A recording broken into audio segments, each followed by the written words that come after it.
Welcome to free online classes of physics with Lambor sir. So dear students, let us learn one more law of radiation. Stephen Boltzmann law of radiation. And this law is specially mentioned for the perfect black body. Before this law, we have studied Pihot's theory of heat exchange. Next, we have studied Kirchhoff's law of radiation. And finally, we are studying the Stephens-Boltzmann law of radiation. So, students, Joseph Stephen, Joseph Stephen proposed this law, empirical law, which gives the empirical relation between emissive power of perfect black body and its absolute temperature. त्यामुळं Joseph स्टीफननी हा law empirical relation म्हणून सुरुवातीला propose केला. ते empirical relation कुणामधलं perfect black बॉडीच्या इमिशिव्ह power मधलं आणि त्याच्या ऍब्सल्यूट टेम्परेचर मधलं. पण त्यानंतर 5 years after the Joseph Stefan's empirical statement, Boltzmann यांनी त्या लॉ साठी मॅथमॅटिकल फॉर्म्युला डिराईव्ह केला. आणि तो mathematical formula was derived on the basis of thermodynamics. आणि त्यामुळं जोसेफ स्टीफननी एम्पिरिकल रिलेशन सांगितलं emissive power of black body and its absolute temperature मधलं. आणि बोल्ट्झमननी त्याच्यासाठी लागणारा मॅथमॅटिकल फॉर्म्युला डिराइव्ह केला on the basis of thermodynamics. आणि या कारणामुळं हा जो रेडिएशनचा लॉ आहे, ह्या रेडिएशनचा लॉ दोघांच्या नावे ओळखला जातो, Stefan Boltzmann law. And this law gives the relation between emissive power of perfectly black body and its absolute temperature. So let us go through the statement of this law. या statement मध्ये black बॉडीची emissive power आणि black बॉडीचं absolute temperature कसं related आहे ह्याची आपल्याला idea येणार. See, amount of radiant energy emitted per unit time per unit area of a perfectly black body, म्हणजेच emissive power of perfectly black body. कारण amount of radiant energy emitted per unit time per unit area म्हणजे emissive power of perfectly black body, आणि it is directly proportional to fourth power of its absolute temperature. म्हणजे perfectly black बॉडीची emissive power directly proportional to fourth power of absolute temperature of that perfectly black body. मग याच्यासाठी लागणारं mathematical relation आपण explanation मधून find out करूया. So let us explain this Stefan Boltzmann law. ह्या explanation आपण मध्ये जी ब्लॅक बॉडी कन्सिडर करतोय त्याचं ऍब्सल्यूट टेम्परेचर आपण कॅपिटल टी न डिनोट करूया. See, capital T absolute temperature of perfect black body. त्यानंतर Q, amount of radiant energy emitted by perfect black body. This amount of total radiant energy आहे त्या perfect black बॉडीनं total surface मधून given टाइमला emit केलेली आहे.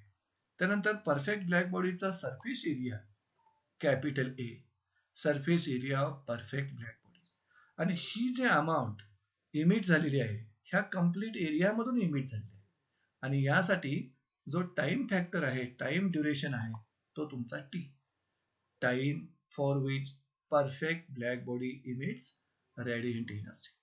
आता हे जर फॅक्टर्स सगळे आपण परफेक्ट ब्लॅक बॉडीसाठी इथं जर लिहून घेतले असतील तर ह्या स्टीफन बोल्ट्झमन लॉच्या स्टेटमेंट नुसार, according to Stefan Boltzmann law, काय आहे स्टेटमेंट त्यांचं? इमिशिव्ह पॉवर, हे पहा, amount of radiant energy emitted per unit time per unit area म्हणजेच इमिशिव्ह पॉवर परफेक्ट ब्लॅक बॉडीची आपण डिनोट करतो कॅपिटल आर बी. मग ती इमिशिव्ह पॉवर त्याच्या ऍब्सल्यूट टेम्परेचरच्या फोर्थ पॉवरशी डायरेक्टली प्रोपोर्शनल आहे. त्यामुळे आपण मॅथमॅटिकली असं लिहू शकतो R B which is equal to Q upon 80. What is this? amount of radiant energy emitted per unit time per unit area, RB equal to Q upon AT, is directly proportional to fourth power of absolute temperature. So this was the mathematical statement for this law. आता इथं proportionality symbol आपण जर काढायचा असेल तर equal to sign देणार आणि तिथं कॉन्स्टंट घेणार. पहा कॉन्स्टंट कोणता घ्यायचा असतो इथं. See here RB equal to Q upon AT same आहे त्याचं meaning equal to sigma T raise to 4. इथं सिग्मा हा कॉन्स्टंट ऑफ प्रोपोर्शनॅलिटी आहे आणि त्या कॉन्स्टंटला स्टीफन्स कॉन्स्टंट असं ओळखलं जातं. पण तत्पूर्वी this is the emissive power of perfectly black body. Okay, मग जर आपल्याला रेट ऑफ इमिशन लिहायचं असेल म्हणजे काय, amount of radiant energy emitted per unit time, फक्त युनिट एरिया नाही, रेट ऑफ इमिशन फक्त पाहिजे. Amount of radiant energy emitted per unit time पाहिजे. तर इथं जो एरिया आहे तो एरिया फक्त राईट हँड साईडला पुढे जाईल. मग त्याला तुम्ही रेट ऑफ रेडिएशन म्हणू शकता किंवा रेट ऑफ इमिशन म्हणू शकता किंवा पॉवर ऑफ रेडिएशन म्हटलात तरी चालेल. सो रेट ऑफ रेडिएशन किंवा rate of emission which is equal to Q upon T, this is nothing but power of radiation असं पण म्हणता येईल, equal to sigma into A T raise to 4. म्हणजे हा जो फॉर्म्युला आहे तो परफेक्ट ब्लॅक बॉडीची इमिशिव्ह पॉवर देतो. आणि इथं जे मॅथमॅटिकल रिलेशन मिळालंय, this is the power of radiation, rate of radiation, rate of emission. मग इथं प्रोपोर्शनॅलिटी कॉन्स्टंट जो आलेला आहे सिग्मा, त्याची व्हॅल्यू, त्याची युनिट्स आणि त्याला कोणाच्या नावे ओळखायचं ते पहा. Sigma, its value is 5.67 10 raised to minus 8 joule per meter square second Kelvin raised to 4, and this is called as a Stefan's Boltzmann constant. फक्त इथं आपण स्टीफन कॉन्स्टंट असं म्हटलं तरी चालेल. आता इथं जो स्टीफन्स कॉन्स्टंट आलेला आहे, प्रोपोर्शनॅलिटी कॉन्स्टंट आलेला आहे, त्याचं SI युनिट, त्याचं CGS युनिट, त्याची डायमेन्शन्स आपल्याला माहिती करून घ्यायला पाहिजे. मग हे जे SI युनिट आलेलं आहे ते तुम्हाला या फॉर्म्युल्यावरून समजावून सांगतो. या फॉर्म्युल्यामध्ये सिग्मा इक्वल टू आपण काय लिहू शकता, RB upon T raise to 4. Sigma equal to RB upon T raise to 4. मग RB म्हणजे इमिशिव्ह पॉवर, ज्याचं SI युनिट असतं joule per metre square second आणि divided by temperature raise to 4. मग टेम्परेचरचं तुम्ही युनिट काय देता, kelvin, that's why kelvin raise to 4. याला आणखी पण बदलून लिहिता येईल, जूल पर सेकंड ऐवजी वॅट लिहू शकता. So watt per metre square kelvin raise to 4, हे देखील त्याचं SI युनिट होईल. So let us learn units and dimensions of this constant, Stefan's constant, units and dimensions of sigma. आता सुरुवातीला आपण त्याच्या SI युनिटची माहिती घेऊ. SI युनिट हे पहा, joule per metre square second kelvin raise to 4.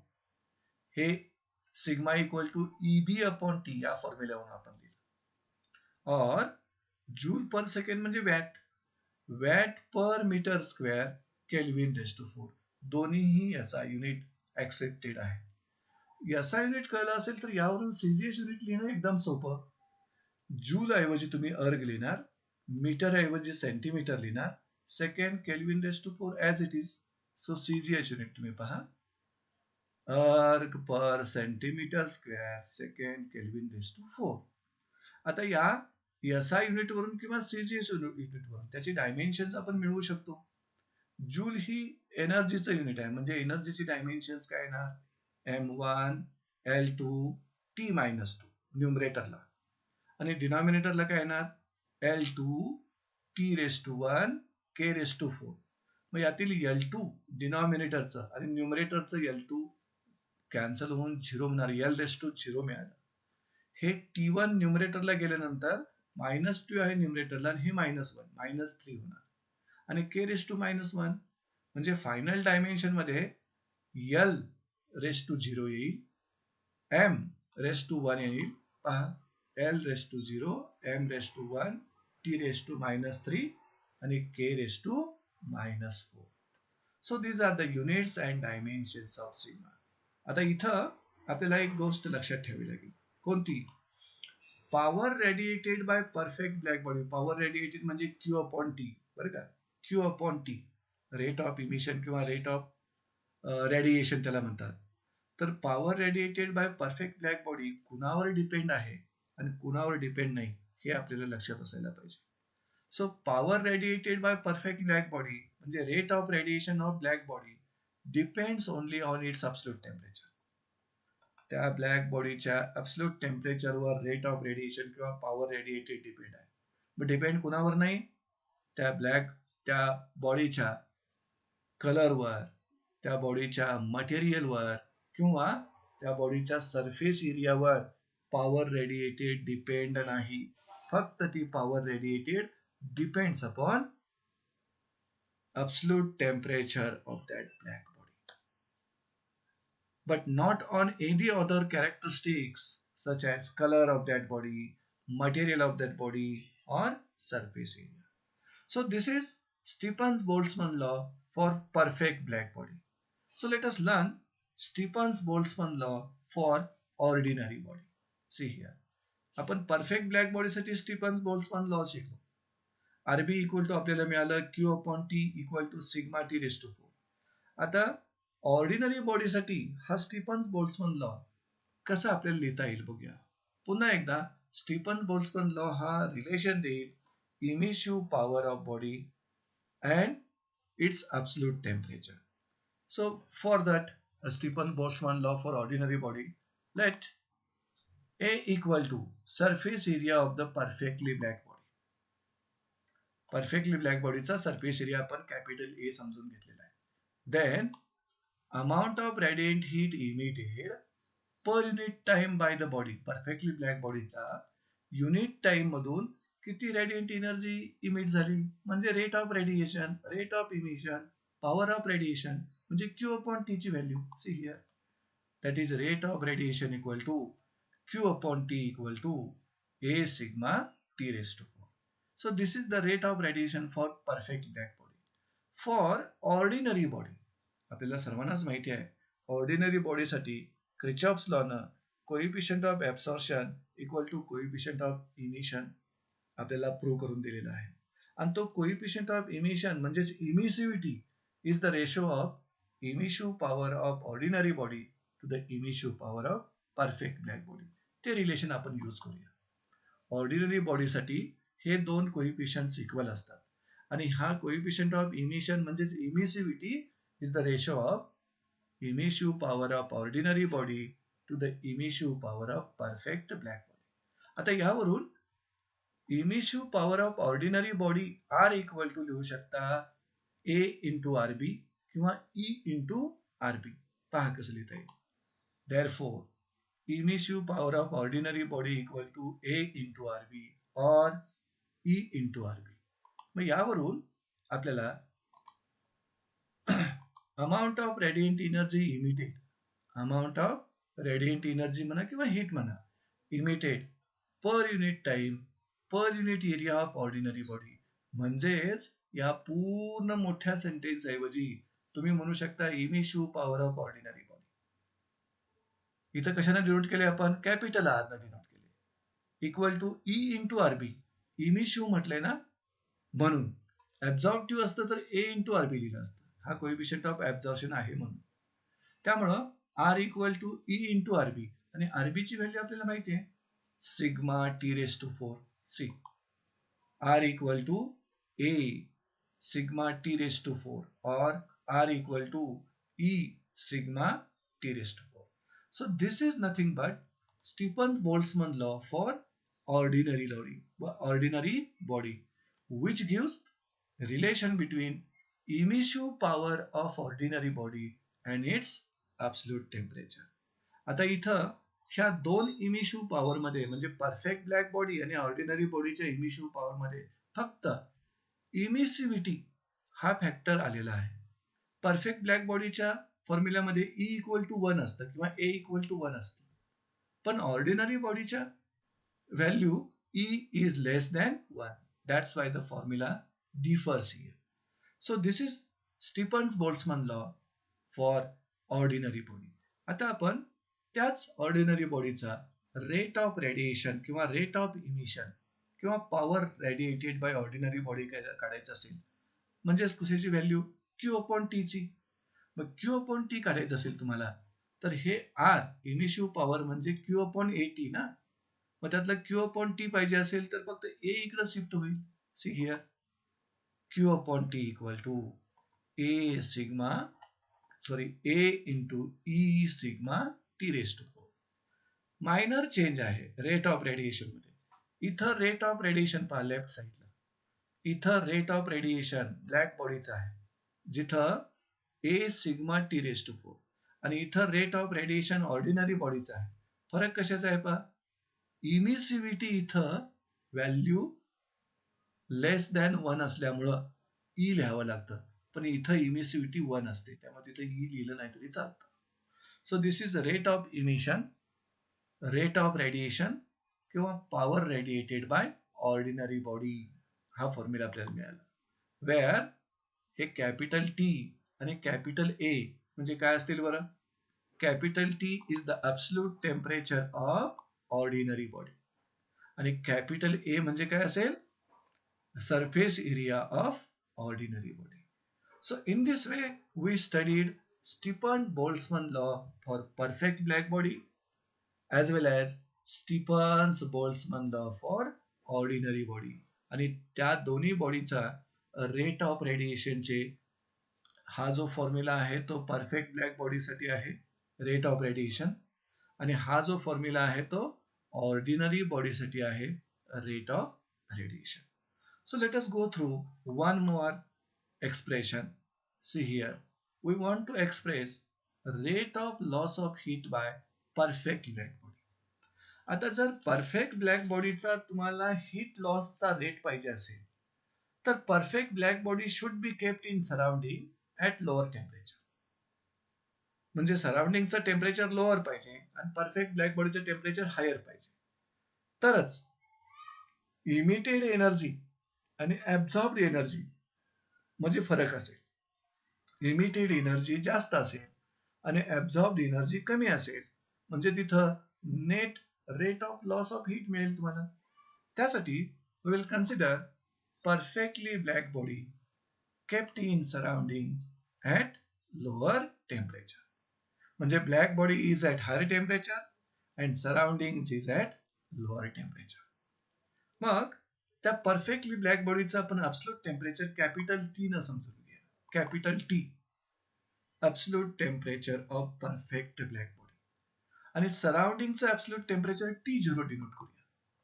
T0 absolute temperature of the surroundings.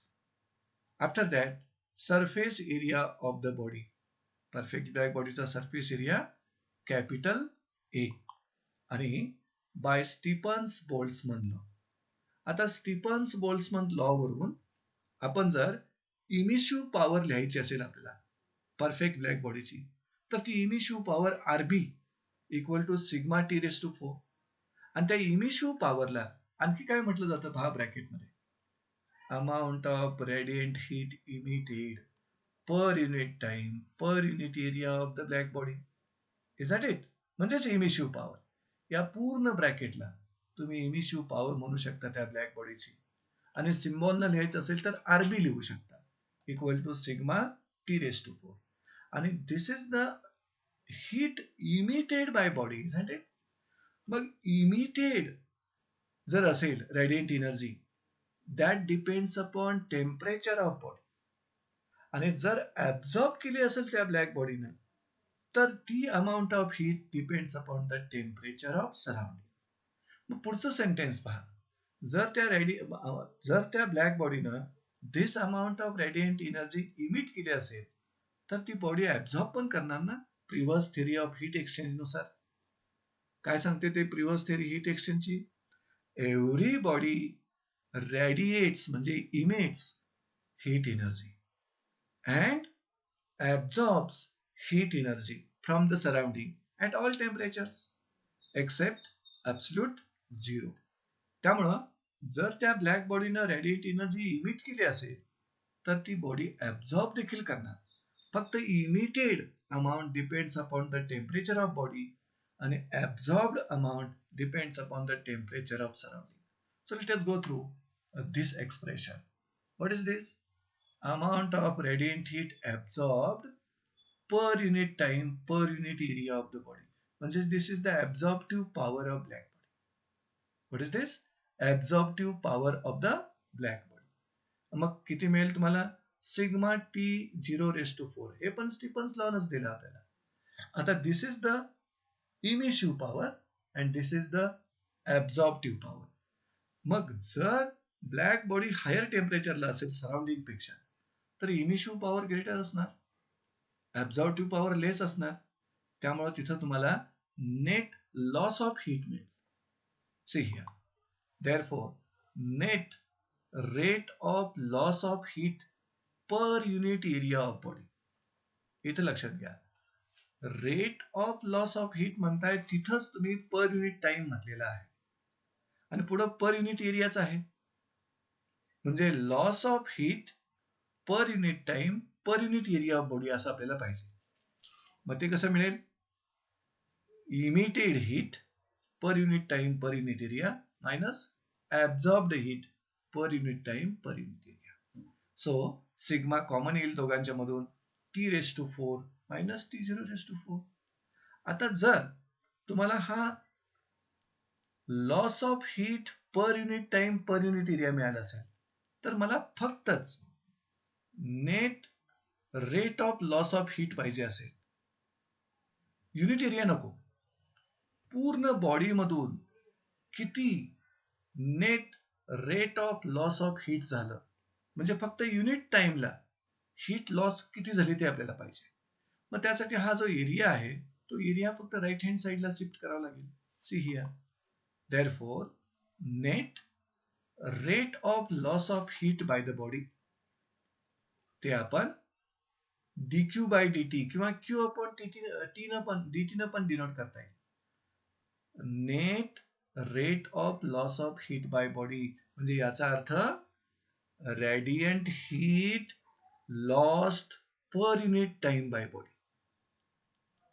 मग त्या बॉडीचा पूर्ण एरिया पुढे घ्यावा लागेल. So area is here into sigma, ही स्टेप आहे तशीच लिहिली आपण. ए sigma T⁴ minus T⁴. So this is what? This is expression for rate of loss of heat by perfect black body, isn't it? आता आपण याच पद्धतीचा एक्सप्रेशन फाइंड करूया फक्त ऑर्डिनरी बॉडीसाठी. So expression for rate of loss of heat by ordinary body. मुलांनो, पहिल्यांदा पुन्हा एकदा आपण हेच एक्सप्रेशन परफेक्ट ब्लॅक बॉडीसाठीच बघून घेऊ. See here, expression for rate of loss of heat by perfect black body काय येतं बघा इथं, dq by dt equal to a sigma T⁴ minus T⁴. हे पूर्ण माहिती जर ऑर्डिनरी बॉडीसाठी लिहायची असेल तर इथं amount of radiant heat emitted per unit time per unit area of body लिहित असताना मला इथं स्मॉल ई लिहावं लागेल, इमिसिव्हिटी लिहावं लागेल. बरोबर आहे ना? आणि amount of radiant heat absorbed per unit time per unit area लिहिताना पण स्मॉल ए किंवा स्मॉल ई लिहावं लागेल. म्हणजे या प्रत्येक टर्म मध्ये एक्स्ट्रा इथं स्मॉल ई येईल, म्हणजे इमिसिव्हिटीचा विचार करावा लागेल त्या बॉडीचा. कारण ऑर्डिनरी बॉडी आहे म्हटल्यानंतर emissivity not equal to 1, it is less than 1. That's why minor change होईल या फॉर्म्युल्यामध्ये. हा formula dq by dt equal to a sigma bracket T⁴ minus T⁴ आहे ना, यामध्ये राईट हँड साइडला फक्त इमिसिव्हिटीची व्हॅल्यू तुम्हाला घ्यावी लागेल. So expression for rate of loss of heat by ordinary body formula कसा लिहिला जातो पहा, net rate of loss of heat by an ordinary body. पुन्हा एकदा dq बाय dt लिहावं लागेल. See here, dq by dt is equal to, see here, sigma A extra E आलं पाहिजे, T⁴ मायनस T⁴. तर या पद्धतीनं इथं आपण स्टीफन बोल्ट्झमन लॉ दोन प्रकारच्या बॉडीसाठी अप्लाय केला, परफेक्टली ब्लॅक बॉडी आणि ऑर्डिनरी बॉडी. परफेक्टली ब्लॅक बॉडीसाठी इमिसिव्ह पॉवरचा फॉर्म्युला मिळाला आपल्याला, RB equal to sigma T raise to 4. Rate of radiation, rate of emission मिळाला Q upon T equal to A sigma T raise to 4. आणि त्याच perfect black बॉडीसाठी rate of loss of heat मिळाला dq by dt equal to A sigma bracket T raise to 4 minus T zero race to 4. हीच माहिती आपण ordinary बॉडीसाठी पण मिळवली स्टीफन बोल्ट्झमन लॉ अप्लाय करून. ऑर्डिनरी बॉडीसाठी आपण इमिसिव्ह पॉवर काढली R equal to E sigma T raise to. Rate of radiation काढला Q upon T equal to E into A sigma T raise to 4. आणि rate of loss of heat मिळवलं ordinary बॉडीसाठी. आपल्यासमोर तो formula आहे. So with this, we have completed Stephan-Boltzmann law of radiation for both perfect black body as well as for ordinary body. So with this, we have completed this topic, kinetic theory of gases and radiation. म्हणजे chapter 3 मध्ये जे concept होते ते concept आपण इथं clear केलेले आहेत. Okay, thank you friends.